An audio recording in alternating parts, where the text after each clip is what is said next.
Yo, it's your boy, J Squared, or Joel Jello Pops, and I think you just caught me in my little Legend of Legends Breath of the Weath playthrough, but forget about him. I'm gonna talk about something I love. And growing up, I loved the shit out of Scooby-Doo.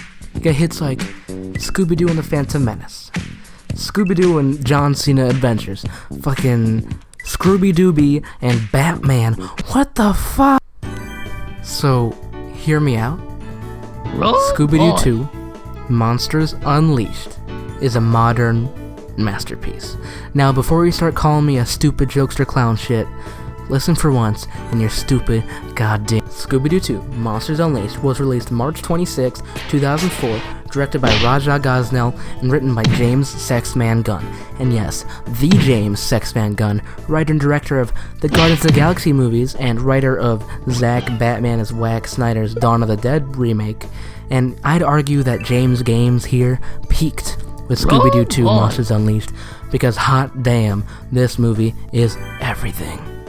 So, what's it about? Well, it's about the now famous Mystery and Christery. You know, Fred, Daphne, Velma, Shaggy, and Scrooby, as they celebrate the fact that they've captured every gosh damn fake-ass monster in Coolsville. Also, they live in Coolsville. That's how Coolsville this movie is. Really Coolsville. Turns out, some fake-ass monster wannabe turns all of the fake-ass monsters into real-ass monsters, which, by the way, is a concept that's cool as fuck. So you have Morperated Incorporated having to showdown with their most deadly foes, but now it's real. And come on, this movie is packed full of cool shit, dude. You got Fred on a motorcycle. You got Scooby dancing to some funky fresh disco-ass jams. You got Shaggy with big fucking stripper titties. And the list goes on and on. Also, this cast is incredible. You got Freddie Prinze Jr. as Fred, which is fantastic because his name is actually Fred.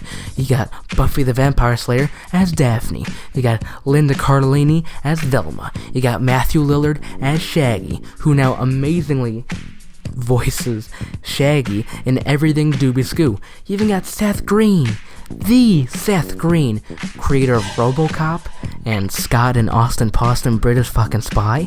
And in this, Velma has the hots for Seth Green like, we all got the hots for Seth Green, dude. That dreamy baby man, hobbit boy, full meal, fresh meal, snack pack, hobbit backpack.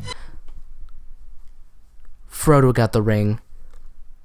Seth Green got the bling. Not only that, but the score is top goddamn notch. And I'm not kidding around this time, you know.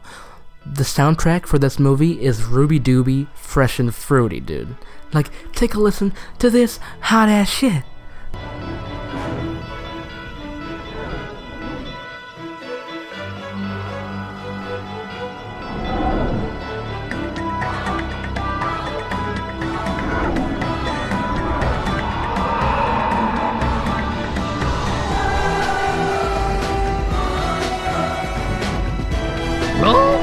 If you couldn't tell by the fact that we got Shaggy with big shabonkers, this movie is a parody of Scooby-Doo, but not in an overbearing reference comedy stupid-ass way. See, it has that referential humor, right? I mean, come on, it's Scooper-Doober, but that doesn't bog down the story. It's able to tell a fun and fresh story while being funny and referential as hell, a la the Lego Batman movie. But while this heavenly-ass movie is a satire of Scooby-Doo, it's also a love letter to the Doobert itself. You can tell that everyone involved was super passionate about putting the Doob on screen for the second time. And with them going against their most iconic foes, this is a Scroob fan's dream come true. So, we got some big laughs, we got a passion project, we got a top-notch soundtrack, we got the best cast, and we got some hot-ass story to lay our little audience boys' eyes onto. See, this, like every Scoober-Doober movie, is a mystery. And this bitch intriguing as hell.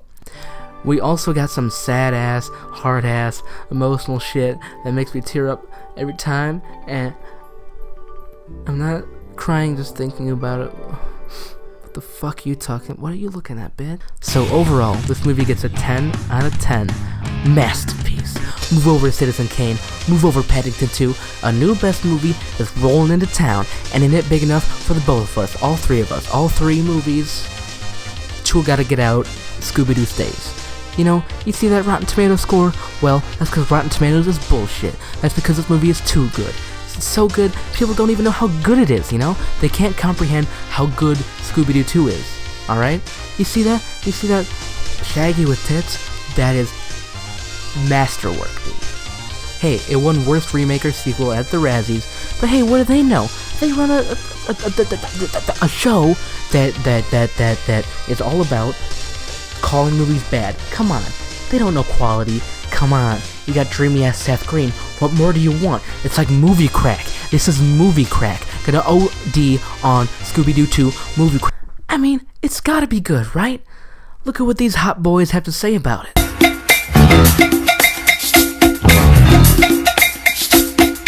Scooby-Doo 2 Sonic Unleashed is a great movie. I especially love the scene where Scooby-Doo and Shaggy are just drinking a bunch of potions and...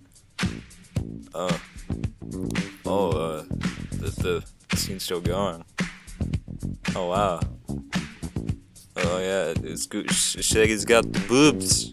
She's got the what the shit? What?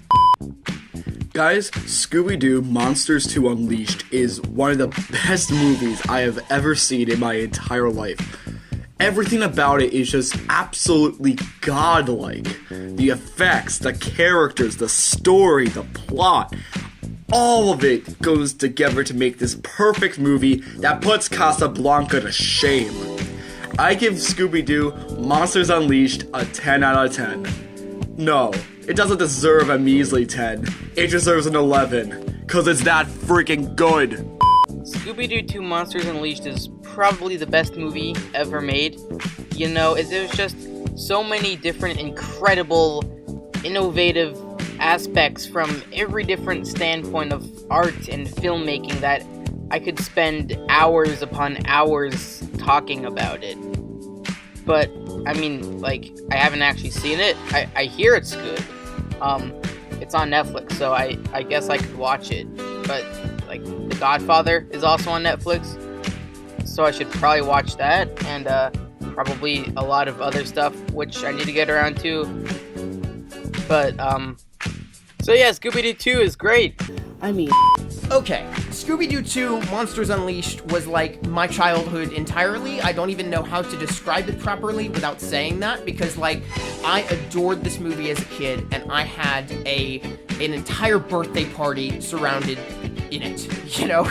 Like I was gonna do this video as the whole it's the greatest film ever made thing, where people pretend to exaggerate and talk about how this bad movie is the greatest thing. But no, I'm gonna be genuine here and say that I love Scooby-Doo 2 Monsters Unleashed because it's good. James Gunn directed it. The comic book, like cartoon, crazy, colorful style really shows, and it even has a heart which feels real and made me feel something as a kid. And if that doesn't count, I don't know what does. Like, the flashback where they're all, like, teenagers and they're tossing the frisbee to Scooby, CGI Scooby-Doo, and then Fred's like, the good old days, or whatever he says. I don't know, wish we could go back to the good old days. And then the bit where, like, Shaggy and Scooby are sitting by the lake, and they're like, man, Scoob, nobody ever really wanted us. We just always mess things up and we fail. As a kid, I was like, that's some heart-wrenching drama right there, man. I don't even know how to take that in my childhood brain. So, yeah, I mean, I'm probably stressing this too much. It's a fun movie, not a masterpiece. But, like, I loved it as a kid, and it's real fun. Thank you, hot boys. And yeah, this might be a little bit of nostalgia, because I remember back in the day when I was a wee little audience boy, I'd flip through the channels, and if there was Scooby-Doo on, I hit the jackpot. Because Scooby-Doo holds a special place in my heart, and especially Scooby-Doo Rise of the Hoobert. And if I'm ever in a bad place, if I'm ever feeling down, I'll put on Scooby-Doo 2 Monsters Unleashed, and my day is brightened. And yeah, it's kind of bullshit. There's no Blu-ray for it, and you have to get the 2-pack with the inferior Scooby-Doo 1, but hey, it's on Netflix, and it's fantastic, and it's incredible, and it'll brighten your day, and, well, isn't that what movies are for? Guardians of the Galaxy ain't got shit on this bitch. Thank you for letting me be myself again. At the start, we were like, and now we like, party people.